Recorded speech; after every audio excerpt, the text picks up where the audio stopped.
Balandi ya Congo Lokole news.com. Lelo micro ya Congo Lokole eza kotambola kotuna ba imboka. Tozo komwa ba imboka ebele ba komi système ka ko kendozo mbongo ya crédit na banque. Ya Congo Lokole ezotuna bango ndenge bazwaka mbongo wana esungaka bango bien esungaka bango te. Toyo ka Lokole abana mboka. Bode.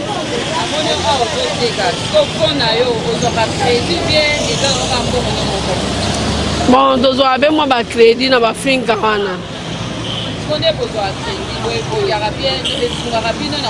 Et si nous avons besoin d'évoluer, les pressions et les gens bambon nous avons faut zongi sa délai, c'est qu'il faut que nous zongi sa.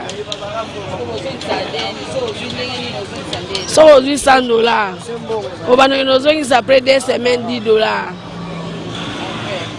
Kaka bon après 6 mois, 7 mois nous zongi sa. Après aux moussous. Ah, tu n'as pas besoin de moi, mais quand on a les fonds, ils ont mouqué. Ça là, ils ont 5 capital bien. Mais madame, moi, nous sommes maintenant, moi, bloc est belé, évolué, belé. Maintenant, ils ont mouqué, on lit à la maman, nous sommes à des amours passe.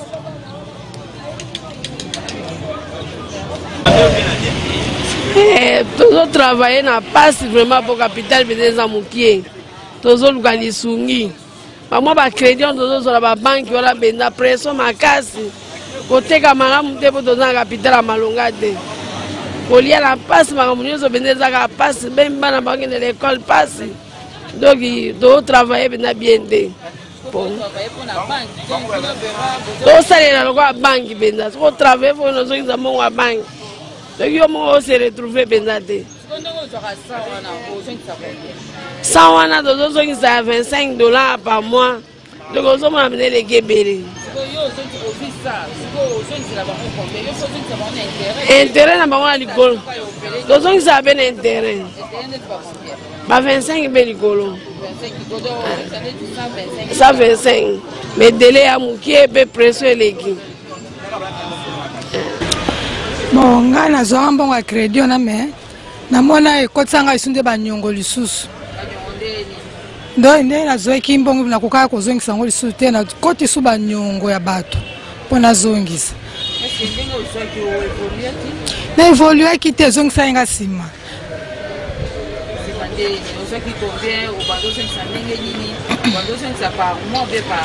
na libande to banda zongisa par semaine après to banda zongisa après 2 semaines na libande na banda ko évoluer malamu mena simande bon biso pe to zai difficulté makato nde babengana biso na nzela place au teke zaki le susu te yango na ke zo pe difficulté makasi azora na ngai sute na boya na ngapenza aboya pona mone zongisa nga sima isaki so na zaki na nyongo te ngana zonga sima te ngana banda na ngaka malamu.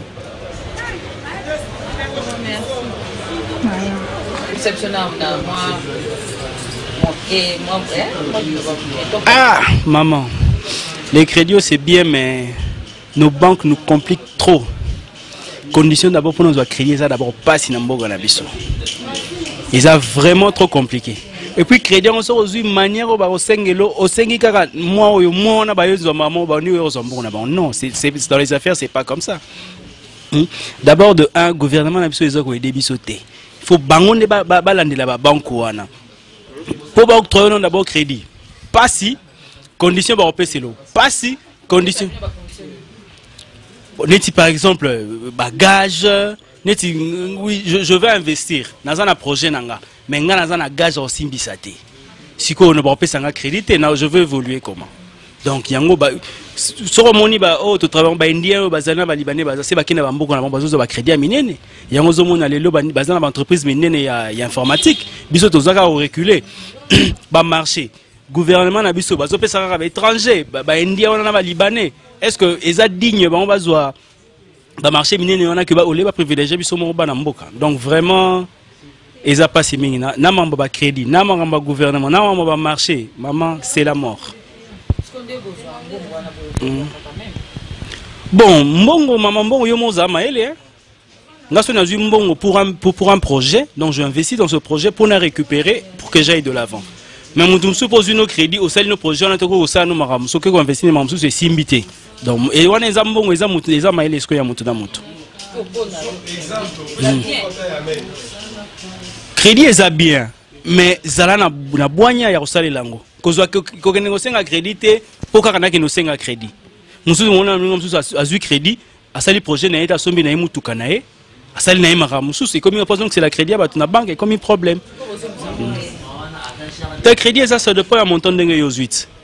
Au roi nos zongi ça par exemple par mois il y a un montant au banque bo yo kalina banque ba no futa.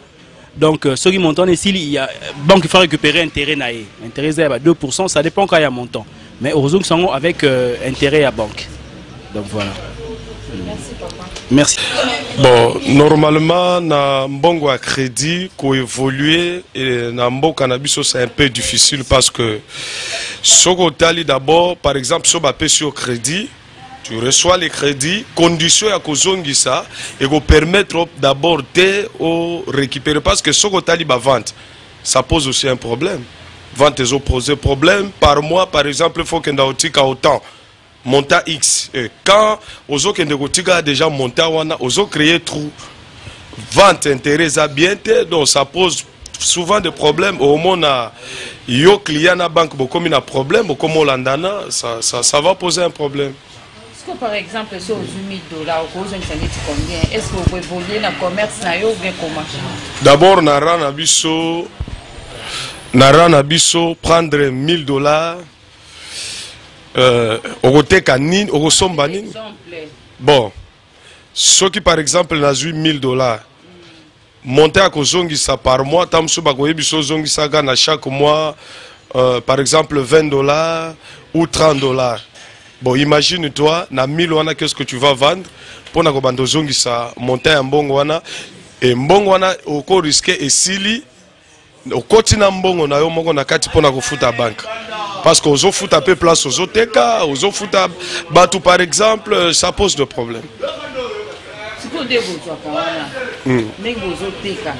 Est-ce que vous avez un bénéfice ou bien aux autres caca, si côté caca, que aux autres mais vous évoluer? Bon, parfois bénéfice ça on ne peut pas ignorer. Pour que bénéfice ça normalement ils ont dépendre na ba article aux autres. Par exemple, nous sommes dans le domaine informatique. Quand il y a domaine informatique, mutu nyonso à côté. Ata mutu abanda oteka babiloko électronique à côté informatique. Ayebi ni souris, ni fonctionnement, mais à côté. L'air à côté dans le monde, il peut vendre ça comme il veut. À côté, il y a souris à ma bé à teki, il y a souris à bien appris aux autres teki là. Il y a prix. Est-ce que bato ba osala nini? Bagolanda souris na ye, ça pourtant à la qualité. Donc, tellement bato bazo mi koti ça. Bon, le gouvernement aussi ne contrôle pas. Bato bazo kota na domaine wana, qu'est-ce ils ont fait? Bazo mélanger. Au moins na muta ota kote ka kwanga. Ba ebise informatique ezo futa. Aken informatique. Au moins na mutu na ebite, c'est bizarre mutu a restaurant. Un restaurant vraiment comme on a la ville azara voisin na yo ba koma chez Ledia mais okoyo kuta lobby nango chez Ledia tie koule a même consommable informatique au moins na mutu azaki salon de coiffure yoza voisin na ye ozo tek informatique batu bazo ebele lobby na tongo beaucoup ti balongoli salon de coiffure et commis mais informatique donc et ça pose un problème et là maintenant ça va jouer na intérêt beaucoup joanine beaucoup mieux belé bato ba ko bebi sa prix aye bien impact nango te tout ça le lobby soto comment vivre na ba marché ce qu'on appelle donc appel d'offres zali là vous allez vous retrouver mais concurrence c'est comme Makasi, Indien, Libanais, Banani, pour que tout soit le long marché, notre gouvernement a sa privilège na Batouana au lieu de nous donner. Si vraiment on nous donnait privilège, on allait bien avancer avec le monde informatique na pays Nabiso. Parce que Toyebi, tel que je suis là, NASA licencié en informatique. Donc, tu vois, je suis vraiment du domaine Oyo que ceux qui n'a vendu avec notre gouvernement, on peut créer beaucoup de choses. Bissomo toko ko sala ba application sur place et faire des choses toko évoluer bien. Merci papa. Merci, je vous en prie. Bon, peut-être correctif na go mais ma kaka entreprise ya awa tende ba travailler na crédit. Partout dans le monde, on ne peut jamais faire un business sans crédit parce que ça passe toujours par les crédits. Même dans Bamboka, il y a démocratie à Mounene. Et les cas toujours na crédit, c'est difficile qu'on travaille aux un nombre d'affaires sans toutefois passer par les crédits. Mais néanmoins, le crédit c'est vraiment différent dans le crédit dans la Mboka sur le fait que le crédit na biso bazo ça un taux de remboursement est élevé et puis délai à remboursement est vraiment écourté. C'est ce qui fait que de sorte que non aux umbongo moko ya muke mais taux d'intérêt est presque 35% ya munene. L'État ozongisa mbongo pe ba restreindre en attend parce qu'ailleurs il y a des crédits de 5 ans, 6 ans, 10 ans, c'est pas moi avec des taux d'intérêt à muke. Mais awa ezo sala de sorte que tant que taux est élevé, il y a crédit et que délai à remboursement est mukuse plus la charge fixe dans l'entreprise et puis dans la vente ils ont permis de traiter à ce que aux à hauteur il y a la face la charge fixe et puis dans le remboursement ils ont s'élevé au moins ça dépend des montants mais le plus souvent tu vas voir 1500 1300 $ associés à cela ça fait difficile pour nous à les Canadiens pour évoluer donc bref crédit est en ma bête mais si quelque part là en tout cas là tant il y a des intérêts vraiment élevés puis tant remboursement qui est là-bas. Alors partout toute l'équipe a tout baléli presque la même chose. Est-ce que Boroki qu'on s'est fédéré bon on a nous battu en gros on a habité n'engagné les organisé structuré comme ça mais quand on revoir bateau na bino il y a un remboursement bateau bazo tcha likolo wana bon c'est un syndicat monté. Non, en fait, par rapport à la banque, c'est aussi un investisseur. Et aussi, ils forment leur syndic, ils ont leur syndic.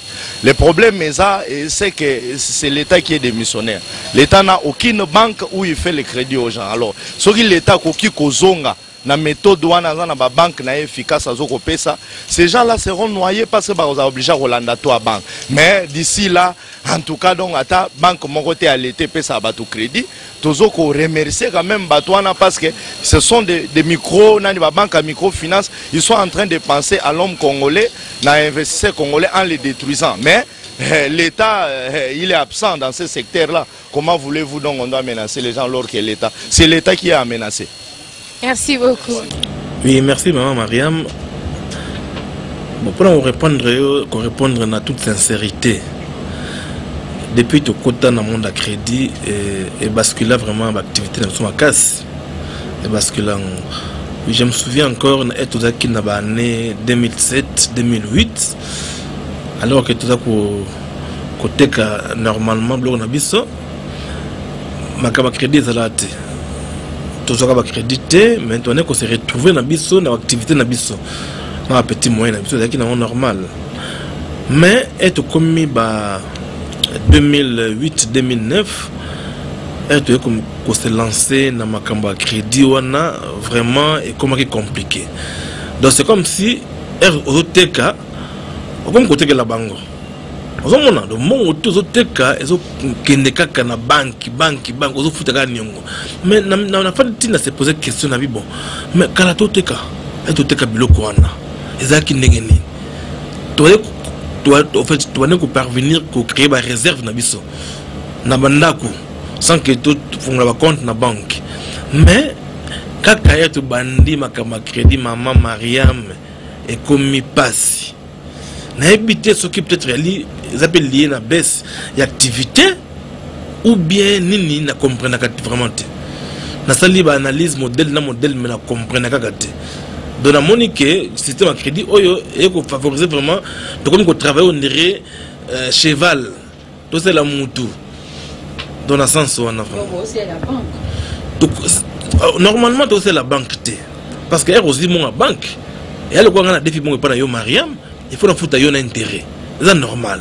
Mais, ce qui te zongue dans le contexte de crédit dans la banque, hein, et comme c'est compliqué pour en foutre à banque, est-ce que tu négocies un délai et un remboursement Ce qu'on t'a dit bien, délai est vraiment moquette. Ça dit qu'il y a un délai normal. Parce que quand on pèse le lot 20 000, on a 24 mois. Ah, comme il y a 2 ans. Hein? Aussi 20 000, on rembourse 26 000. Vous avez 6 000 d'intérêt. Divisant on a 24 mois. C'est à peu près normal. Mais, comme na premier mois remboursement, on a. Le fait que vous parvenez déjà pour rembourser le premier mois, comme vous travaillez sous stress, alors ceux qui me sont comme sous stress, et baby si le reste est mal. Le problème est vraiment mais c'est la pression, pression, donc ça oui, maman Mariam, c'est vraiment la pression. Au moment de la fin du mois, on a arrêté à 2 jours, on a 3 personnes, 4 personnes. Au moins à 8h30, on a Bengio, 9h, on a Bengio, 9h30, on a Bengio. Au monde qui est vraiment sous pression. Par exemple, les aguiqués, au foot, nous allons les 23. Au foot, les 23. Au foot, au l'équicité, les 30. Si on a au Kobaki, c'est bien au foot, maman, au Kobaki. Maman Mariam, ils ont un intérêt journalier au quoi imaginer. Donc, Lucas, moi et tout. Au foot à bango na délai puisque ce qu'on est un jour ils ont un intérêt 2 jours intérêt mati 3 jours intérêt mati et puis ba ko récupérer air nini ba ko zoyo po ba bike biso da Congo atona mongote ba bika commerçant to na mongote to ko zonga pa na bango problème yang alors ce que l'équipe 3 jours 4 jours intérêt mata ce comme la 30 jours ya retard maman ato fouti mongo na ba intérêt wana mais prochain dossier et okene ba tangelio nanu ba retard aux acquis na dossier passé donc problème est pour ba que aux on pas na bango ba que aux a le kamota ko sala pour créer mbongo tonine parce que bango nde ba kangi secteur nyoso na informatique bango ba kanyango ba teka na entre bango ozomona oyo biso toza client banque kana client banque bo poni banque pesa nga marché te que la biso ba ordinateur tombe tout tourna entre biso yo pesa nga ordinateur à crédit la fin du mois na photo mongo na yo na carte intérêt banque ba ko ça fait bongo la méthode bien mais bon ce que les bons secteur nyoso informatique ba kanyango na circuit na bango wana kaka bango ba kolo banque ba ko somba biloko pa ba ndeko na bango misusu wana o bazana matériel informatique ce que tout est casco wapi so que le gouvernement ndenge moko kaka bato ba banque wana ba ko pesa ba marché minene ba bato wana kuna ba pesa bango ba contrat ko teka biloko bino siko ba petit commerçant beaucoup teka la nani pour futa yongona banque wana problème parce que Air Bank pesa nga crédit ba bi kina crédit pour l'achat matériel informatique ba pour teka pas nan problème o teka pas nan ya on moni vraiment que et na ba mbula oyo et comme compliqué biso merci papa soko moyen za ko pesa ta mutu mbote na bato ba vandi kuna na Suède. Oui, maman. Oui. Yo posa directeur à programme dans quatre sites ne peut poser va faire rebeller au salaka ya mona na bureau na yo ko tout na yo ceux qui ont évolué. Oui, merci maman. Na pesi mote pa Peter Masterpe na Stockholm. Na pesi mote pa grand frère Lilian, maître Lilian na Stockholm toujours. Na bande connaissance bazar répandu par-ci par-là na poto. Donc en bref, moment ni contexte au biso ba commerçant, tout ça ko vivre na ngoya ngwana en bref. Merci papa. Merci maman. To comme na suka ya reportage na biso boyo ki ndenge ba imboka ndenge bazolela kozwa crédit eza malamu. Mais bazolela ke eza malamu meza mabe pression o bazotiela bango.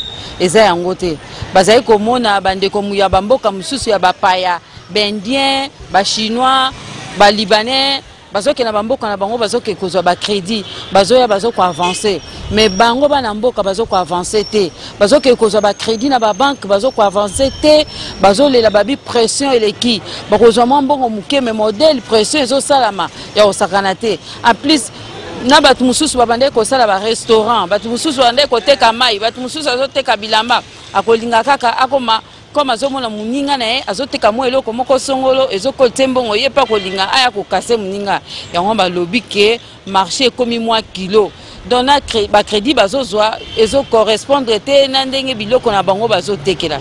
Napesi merci et pas maman Guidil Bisengo ye mtazwi ba image oyo. Napesi merci na Patrick Nsala ye nde mutamonte yango. Napesi bambote belé et pas Patrick Lema place aux akuna na Londres. Napesi ba bisou ebele na bosanité Charles Fale esiko ozali. Napesi ba mbota trop talaka yo na yebi ke yo côté crédit ozwaka te yo vraiment au travail à mutoki na moko na force no moko. Na pesi mbote eske zali na pesi bino nyos bolanda biso na Congo Lokole news.com. na pesi bino mbote botika malamu boboto kimia ezala ko mabota na bino tokuta na ngonga mususu. Merci.